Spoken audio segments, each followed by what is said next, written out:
Hello and welcome to Chopping It Up, a new podcast by me, Lucas Parent. Every podcast will be 3 parts. I'm going to have my opening monologue. Then me and JT are going to chop it up about fantasy football. You may remember our cooperation from the JT and LP pod.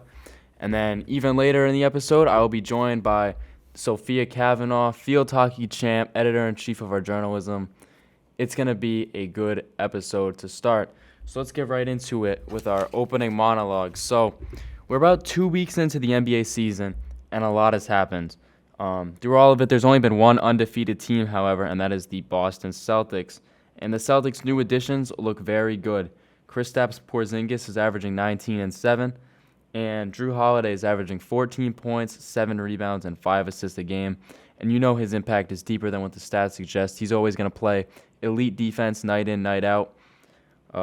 Little rookie watch, Victor Wembanyama seems to be as advertised. Although he kind of fumbled the game away against the Raptors yesterday by not securing a rebound, he had his little breakout game, first of many 30-point games over the weekend, played the Suns and Kevin Durant, and they actually won.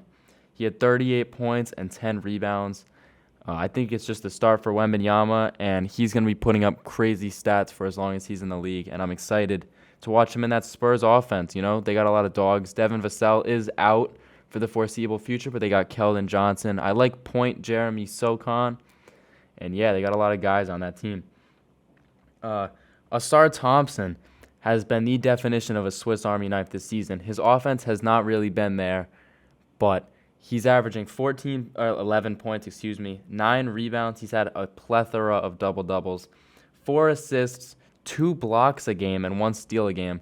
Last night he had 4 blocks and 4 steals, and he just looks like he can do it all on defense. He might make an all-defensive team as a rookie, and it's been, we don't see guys come into the league that are as palpable as defenders as he is. Little bit of parity between conferences we're seeing already starting with a lot of interconference games. East 43 and 47, that's good for a 47.8 win percentage, and the West is 52.2 in that category. Something to keep an eye on. I expect it to dip more in the West favor, and I would not be surprised if we saw something where the West won 60% of the games this season. Last night the Grizzlies finally got their first win. They're 1-6. Desmond Bane had a little 30 ball, and they still have 18 more games until John Morant gets back. I think the magic number for them is 10. I think if they're 10-15, they have a chance to make the playoffs. But anything less than that, I'm going to have my doubts. James Harden making his Clippers debut tonight.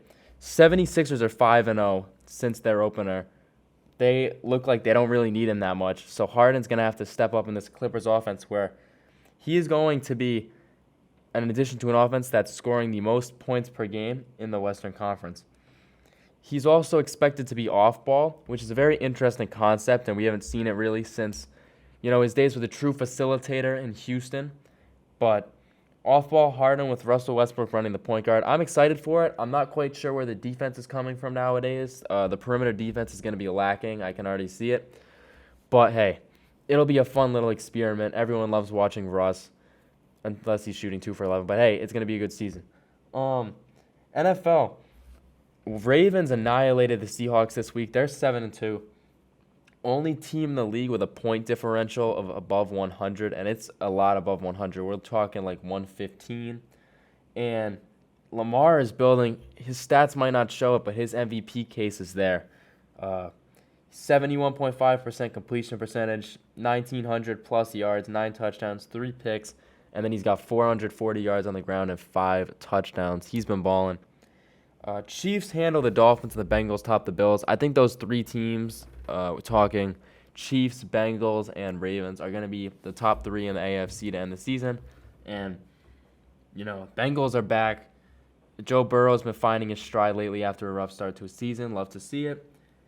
C.J. Stroud also had a breakout week this week. He's been the best rookie, hands down, best rookie quarterback this season, although he was outdueled by Bryce Young the other week. He had just a stellar week in a comeback win against the Buccaneers. 470 yards, 5 touchdowns, and the Texans are 500. So in a weaker AFC, might we see the Texans sneak into the playoffs? Who knows? MLB, the season is over. The Rangers are World Series champions. Free agency is starting soon, so stay tuned for that. We will be covering all the Red Sox news on this pod as well as all the major signings. NHL, Bruins on top of the East again. They have the second most points. Las Vegas, Golden Knights thriving under Bruce Cassidy, former Bruins coach. Love to see him succeed. Unfortunately, not in the Bruins gold and black anymore, but hey, he's winning.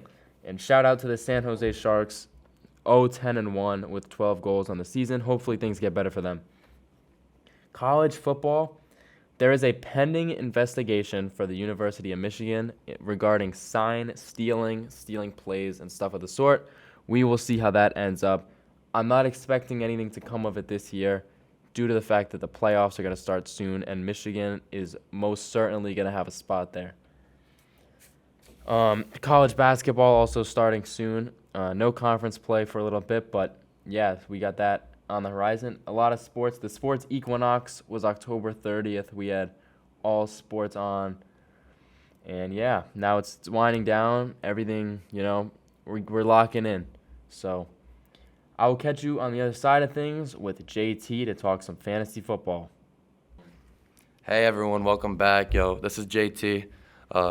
We changed up the pod a little bit, but I think it's for the better. But as you know, it's still strictly fantasy football. The segment's strictly fantasy football, so let's just start it off that way. So I want to start off with Taysom Hill on the New Orleans Saints. This guy, for the last 3 to 4 weeks, he's been on fire. He rushes the ball, he catches the ball, and he throws the ball. He had a passing touchdown yesterday. He also had a reception touchdown yesterday. And then last week, he also had around 65 rushing yards. Like, this guy's not just a tight end. You can put this guy in your tight end slot, and you can get big QB numbers from this guy.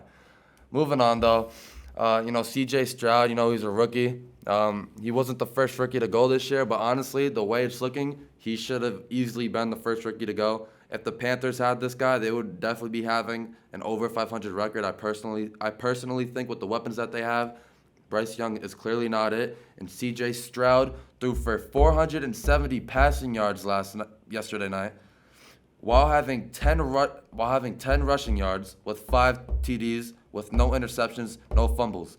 Like, this guy is already looking like a Hall of Famer. Obviously, it's too early to say that, but this guy has serious numbers this year. This guy's a top 5 contender. Obviously, he wouldn't get the MVP spot.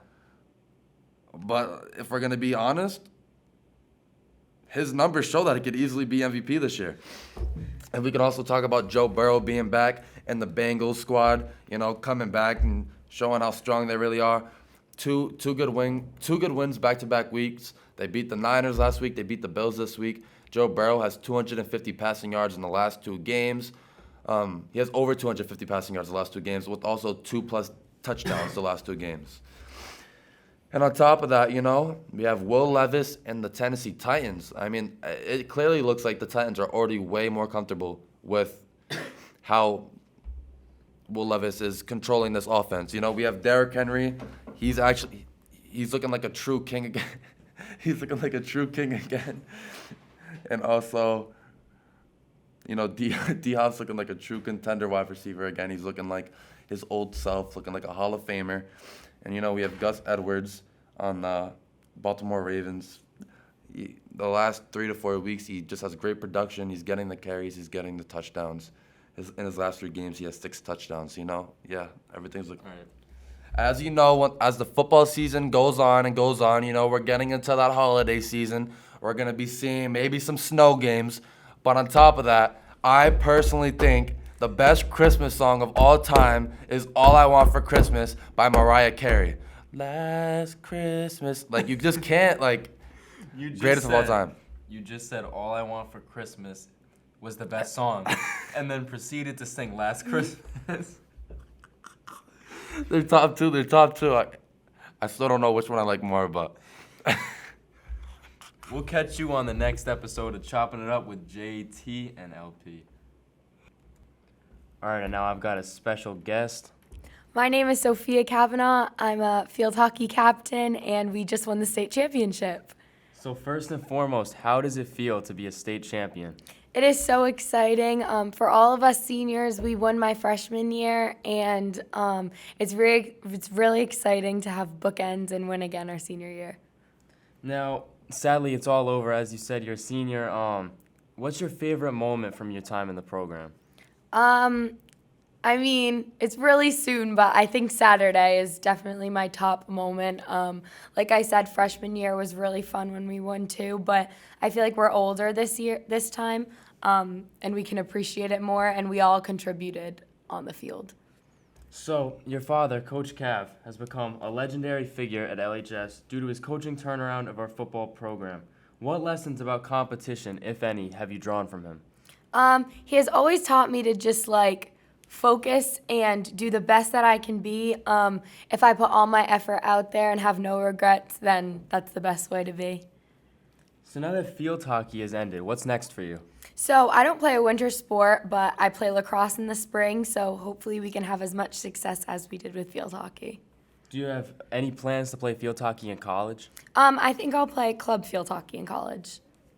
So earlier on the podcast, me and JT were talking about Christmas music.